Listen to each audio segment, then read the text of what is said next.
ಆರ್ಸಿಬಿಯಲ್ಲಿ ಆದ ಗೊಂದಲ ಹೇಮಾವತಿಯಲ್ಲೂ ಮಾಡಿಕೊಳ್ಬೇಡಿ. ಮುಂದೆ ಆಗುವ ಗಲಭೆಗಳಿಗೆ ಸರ್ಕಾರವೇ ಹೊಣೆಯಾಗಬೇಕಾಗತ್ತೆ. ಸರ್ಕಾರಕ್ಕೆ ಬಿಜೆಪಿ ಶಾಸಕ ಸುರೇಶ್ ಗೌಡ ಎಚ್ಚರಿಕೆ.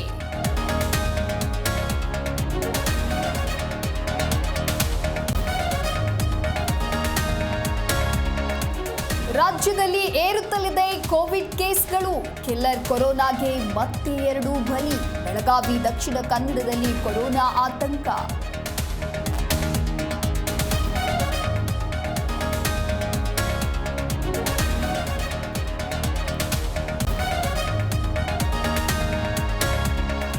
ಮಳೆಗೆ ರಾಯಚೂರಿನ ಸರ್ಕಾರಿ ಶಾಲೆ ಜಲಾವೃತ ಪ್ರಕರಣ.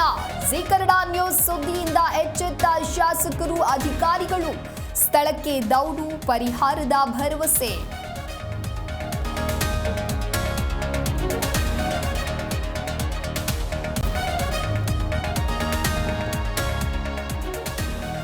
ನದಿಗೆ ಇಳಿದಿದ್ದ ಬಾಲಕನ ಮೇಲೆ ಏಕಾಏಕಿ ಮೊಸಳೆ ದಾಳಿ.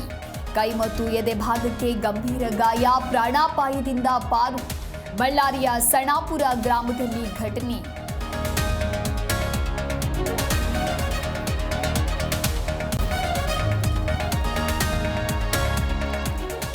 ಇಂದಿನಿಂದ ಜೂನ್ 14ರವರೆಗೆ ಭಾರೀ ಮಳೆ. ಕರಾವಳಿ ಕರ್ನಾಟಕ ಸೇರಿ 13 ಜಿಲ್ಲೆಗಳಲ್ಲಿ ವರುಣಾರ್ಭಟ.